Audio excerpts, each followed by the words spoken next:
welcome to my channel. This is Bruce the Boss Brooks, and Prince Harry triggers conservatives and those on the right regarding his take on the First Amendment during a pandemic. That's today's topic. But before we get into that, don't forget, if you are new to this channel and or a regular viewer but have yet to subscribe, go ahead and smash on that subscribe button. And also don't forget to comment on this channel. Your subscriptions and interactions on the video and the channel as a whole helps with the algorithm in YouTube and helps with the channel's growth.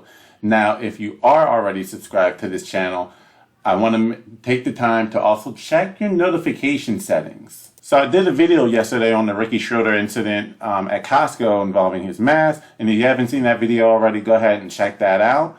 But apparently one of my subscribers mentioned in the comments section here, I noticed that YouTube seems to be messing with my channel because this is the first time that this individual has gotten a notification in quite a while.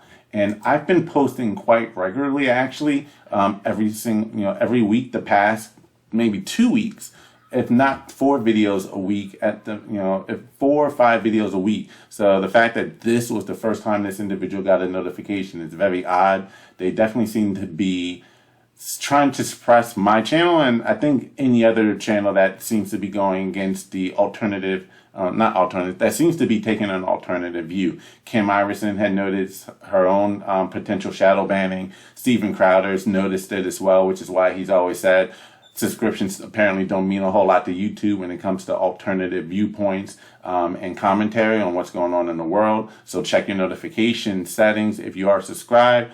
And if you are new to the channel and you're thinking about subscribing, especially in light of this age of censorship by big tech, go ahead and subscribe and smash on that notification button and just make sure you're checking it. This isn't the only thing I've noticed YouTube messing with. They seem to also be messing with my subscriber count.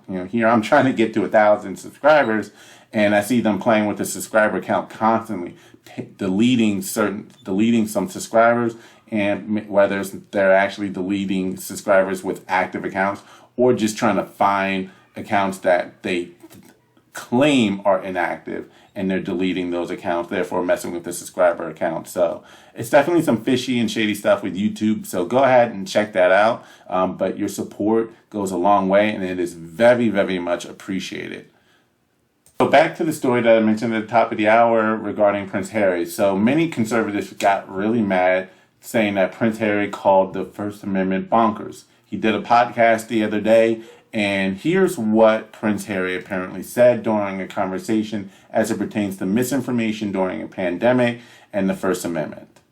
And he says, according to this, and I quote, "I don't want to start sort of going down the First Amendment route because that's a huge subject and one in which I don't understand because I've only been here a short period of time," end quote.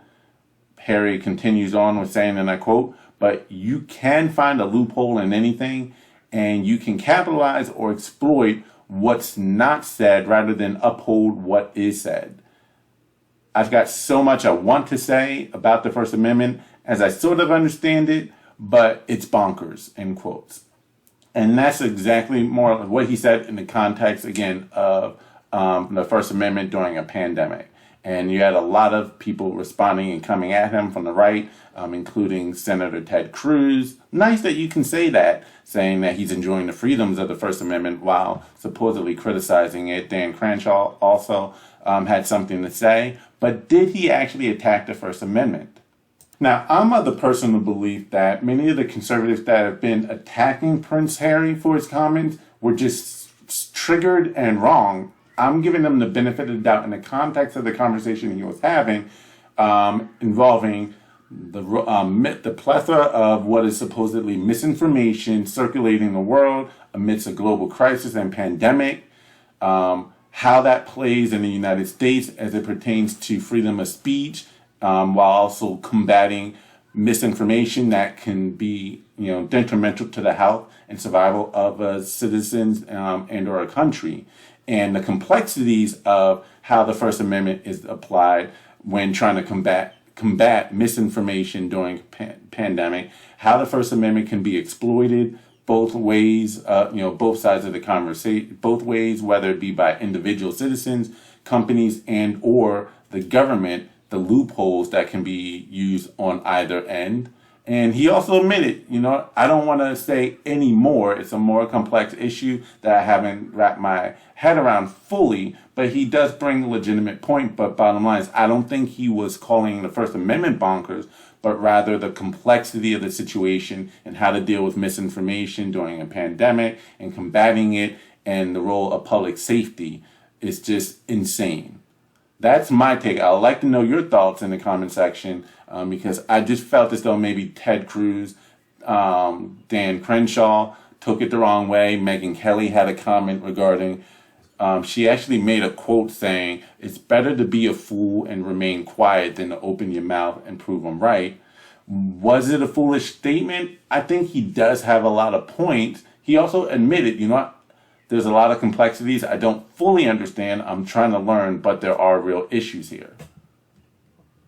As it pertains to our First Amendment rights being exploited, loopholes, and those rights being trampled on, we've seen that happen to a radically great degree over the last year during the pandemic. He's absolutely right about there being ways you can exploit the First Amendment to get around it. We've seen Americans' rights to freely exercise their faith and religious practices violated under the guise of emergency powers, in which, that has never really been explicitly mentioned in the Constitution, although I know that there are some Supreme Court rulings on what a government can do during an emergency, but we've seen that greatly abused over the last year. And we've also seen a number of governors, Governor Cuomo of New York, Governor Tom Wolf of Pennsylvania, Governor Gretchen Whitmer of Michigan, actually been found in their own state Supreme Court as having violated the Constitution. So we've seen that, but most specifically as it pertains to the First Amendment, we've seen that violated. I refer to a case in Kentucky. So you had this one church in Louisville, Kentucky called On the Fire Christian Church, which back in the early days of the pandemic, so the country was locked down around March the 16th of 2020. Easter followed about a month later. They still wanted to hold services. They couldn't do the, obviously, in-person or in-building services. Easter, though, is the holiest day of the year next to Christmas, if not even greater than Christmas for many Christians. They weren't going to do it in the building. They didn't have the capabilities of doing an online or podcast type service. They can only do it via AM radio. Problem is the AM frequency that they were using was so weak it could only be reached within a 1 mile radius of the church from which it was airing from. So what the parishioners did is they had them all come to the parking lot of the church. The deacons guided them to make sure that the cars in the parking lot were parked about 5 feet apart. There was as many as 100 cars, but they stayed in their cars with the cars 5 feet apart. On top of that, windows at the very worst were halfway up in many cases. But again, they're social distancing in their car, turning on their radios to listen to the AM station. And you have their own Mayor Greg Fisher, who not only was condemning these faith leaders for holding church services, even though they were social distancing, doing it in their cars in the parking lot, but in one case, both the mayor and the governor were asking police to wait in the parking lots or the streets right across the street from the churches and record all of their license plates so that they can fine and ticket them as soon as they left the premises. So we saw religion being under attack, and let's not forget freedom of religion and the exercise thereof is part of the First Amendment. So we've seen it exploited and attacked under the guise of emergency powers for a pandemic, which didn't make any sense because, again, you're in your own cars, separated from the nearest parishioner. I mean, this church wound up having to get a judge to grant a restraining order from their own mayor, which they were able to get. And on the complexity of the First Amendment and exploitations and loopholes, we've seen the government already overreaching on freedom of religion, freedom of the exercise of one's religious beliefs and or practices during the pandemic, even though that case in Louisville, Kentucky was just ridiculous and absurd, but they've already done it. Now, as far as freedom of speech, we have seen this restricted, but only via the media, mainstream media, and social media, which is technically, as a modal technique would say, the fourth branch of the government and acting as an additional arm and mouthpiece for the government. That's not illegal, for the media to do it, but it's still essentially doing the dirty work on the behalf of the government and government agencies and political parties, more specifically, in which they support. It's still censorship. It's just not illegal or it's not protected by the First Amendment. But again, the government doesn't have to come in on our freedom of speech when you have a media conglomerate all conspiring together for the most part for the same goal. Why get their hands dirty? Now, that's already dangerous, though. It's already dangerous for a single entity like the media and social media to be able to control perspective, censor. I'm not the libertarian type to say, well, it's a business. They have the right to do what they want. They do, but it's dangerous when they are all on the same page as far as what information is allowed to be spoken on that platform, and there's no alternative. When they become so big that they're like a government entity in and of itself that controls what people know and what people think and how they respond and feel. That's already dangerous. But the moment that we start trying to figure out ways to have the government to actually do the dirty work themselves, the censorship, then we've gotten to a point we're already at a point of no control, but we've gotten to a serious problem when it comes from the government. I mean, I've actually seen this done in some cities like San Antonio, for instance, where they more or less ban phrases like Kung Flu virus and the China virus. Now, I'm against hate speech. I don't condone it when you're attacking a group of individuals based upon their ethnicity, nationality, religion, or faith, their beliefs, their social status, etc. However, I don't think that the government should be involved in speech, especially when speech that doesn't actually call for violence or harm against anybody. For instance, some of the above terms don't actually call for violence. Someone can interpret it as such, but, I believe the Bernie Sanders supporter was the guy who shot up the baseball field full of Republicans a couple of years ago and wound up shooting Congressman Stephen Scalise. This man clearly interpreted Bernie Sanders' call for action, but we can't say Bernie Sanders actually did. So, for instance, one references the place of origin of the virus, which has been done a million times over with things like the Spanish flu, the West Nile virus, the Zika virus. Saying China virus is merely pointing the place of origin. How is that any different than the Spanish flu? All right. The other is a joke or phrase on the term Kung Flu fighting, which in and of itself was a play on the song Kung Fu Fighting. Kung Flu fighting is a term that goes back at least a decade. I found a video from a Baltimore hospital dated back in 2012 where they used it as a way of promoting fighting the flu, get your flu vaccines. And it was just fun. And this was back in 2012, long before the coronavirus hit. And the reason why the two gets conflated sometimes is because in the early, especially in the early days of the pandemic, all of the symptoms that were being listed for COVID-19 or the coronavirus were literally identical to the flu and cold. Many of the symptoms. It was like a combination of the two. It's like you really couldn't tell the two apart based upon just some of the symptoms. So since it looked like the flu, although let's be honest, it is more contagious than the flu, and it is deadlier than the flu to certain demographics, and particularly the elderly and those with comorbidities and obesity, but not so much to every single demographic. As we've seen, it does attack young, healthy individuals much differently than the flu does, but I digress. That's where Kung Flu fighting came from, or Kung Flu came from. It was a play on the term Kung, which, again, a term we've been using for almost over a decade now as it pertains to the flu.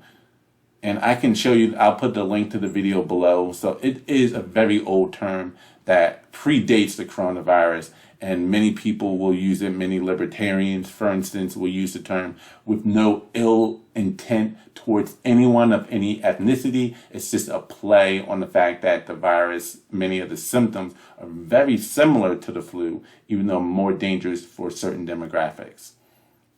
So that's why I don't really agree. So we see some cities, though, starting to ban phrases. And that gets to be very dangerous when those phrases, in and of themselves, in a vacuum, don't mean anything. But I do disagree if Prince Harry is actually talking about trying to use the government to control information. That is a very dangerous line of thinking. Because it's already very dangerous for the mainstream media and for social media to control all information just because they're shutting down dialogue of legitimate conversations and legitimate information. Most of what has been labeled misinformation is this information that has oftentimes come from legitimate sources, including medical experts and data that has never been disproven outright. But they'll throw out phrases like misinformation in order to discredit the information without actually discrediting it. For instance, several days ago, before this incident really started rocking many conservatives, on a podcast called Dax Shepard and Monica Padman's Armchair Expert podcast on Thursday of last week, Prince Harry slammed Joe Rogan for spreading misinformation. And I quote, "The issue is in today's world with misinformation epidemic, you've got to be careful about what comes out of your mouth," end quote. The royal family member added that, and I quote, "With a platform comes responsibility, and it's better for those without professional knowledge or expertise to just stay out of it." And he's referring to a Joe Rogan podcast, which I did a video on that. Feel free to go ahead and check that out later on, where Joe Rogan said, and I quote, "If you're like 21 years old and you say to me, should I get vaccinated? I'll go no. If you're, he went on to go and say this. And the thing is, and you can go check the video out, but Prince Harry's trying to label this as misinformation, which it isn't. In fact, if you can go watch the video I did on it, but I also included a clip of Dr. Anthony Fauci. Fauci was actually asked about Joe Rogan's comments, and when when Anthony Fauci was asked about it, at no point did Fauci discredit anything Joe Rogan said based upon the facts of what he argued for healthy 21-year-olds. Rather, Fauci used the argument of social responsibility. Yes, you can be a healthy 21-year-old and contract the Modella virus and be asymptomatic, but what happens when you then do asymptomatic spread to another individual? Yes, that other individual who you directly spread it to may also show no symptoms, but then what if that other individual then spreads it to their grandmother or someone else with comorbidities? That was Fauci's whole argument. He never invalidated the argument of the risk to healthy young individuals. He supported it. He just said, what about the other individuals who are at a greater risk, who you risk spreading into? And my argument is those individuals should get the jab then. If they get the jab, if they get the vaccine, they're Gucci. They're good. So things like this, Prince Harry, they're just throwing out words like misinformation without ever backing it up with any facts. Because when you do the facts is that the virus has a 99% survival rate for the very population that Joe Rogan was referring to. In fact, for the demographic Joe Rogan was referring to, it has a 99.99% survival rate, even greater than 99%. So they just throw misinformation out there. And if people like him try to control what is and what isn't misinformation and get the government to back it up, that becomes very dangerous. And that becomes not just propaganda, that becomes state propaganda. Because a lot of what we already have is propaganda. It's just coming from the media and mainstream social media. But the moment you get the government involved, it becomes state propaganda. But a lot of people can argue successfully that we're already getting that to a great certain degree when you consider Operation Mockingbird, which even according to, who was it? I think was it President H.W. Bush, actually, Bush Sr., following Reagan, in that the government, the federal government was no longer funding Operation Mockingbird, but he never denied that it was still being in play. And if you don't know what Operation Mockingbird, feel free to go look that up. I'll even probably put a link in the description box below. But to sum it up, Operation Mockingbird was government planting or putting in CIA operatives into news organizations to pretty much put out and promote information that the government wanted the public to know, and or perspectives that the government wanted the public to know, by having their own CIA agencies inside these media outfits and being their mouthpiece. And George H.W. Bush just said, we're no longer funding it, but never at one point did he say we were discontinuing it. But it becomes a dangerous precedent of not having all of the information that we need to discuss certain issues. We've already seen legitimate information being denied to us on YouTube recently when Florida Governor Ron DeSantis held a round table with professors and medical experts from, I believe it was Harvard, Yale, and Stanford. Oxford, Yale, and Stanford. Oxford, Yale, and Stanford. These are the three most prestigious universities in all the world. And YouTube censored them for quote-unquote misinformation. These are medical experts based upon facts and data, but just because they countered the popular narrative and the World Health Organization, who YouTube seems to be backing all of their claims to, and current CDC guidelines, as if they are the only experts allowed to have a thought and opinion. They banned Oxford, Yale, and Stanford medical experts, virologists, epidemiologists. So they're not even allowing legitimate, qualified, medically trained experts to have their take on the data and information. So it's definitely a dangerous precedent that is being set. Against what Prince Harry was suggesting, but I do feel as though conservatives were just triggered and wrong on their assessment. I don't feel as though Prince Harry was calling the First Amendment itself bonkers, but rather the complexity of the issue when dealing with a pandemic. And I think Prince Harry was coming from a perspective that we need to control the information in order to keep people safe. And I say we need to keep the people safe by keeping them informed and having access to all of the information, and let them judge for themselves what is correct, what is not, and be able to have conversations with their doctors, but be able to have informed conversations. So that's my thought on the issue of Prince Harry and this whole bonkers First Amendment issue. Let me know what your thoughts are in the comment section, and if you agree, let me know. If you disagree, even if you disagree, and if you hit the dislike button, please at least let us know why you disagree. I'd love to pick your brain on why you disagree with my take. I'd love to pick your brain and see why you feel the way you do. No shaming involved. But if you did like the video, go ahead and comment on the video, like the video, share the video, and if you're not yet subscribed, go ahead and smash that subscribe button. This is Bruce the Boss Brooks, and I'm out. Happy Monday, y'all. Peace.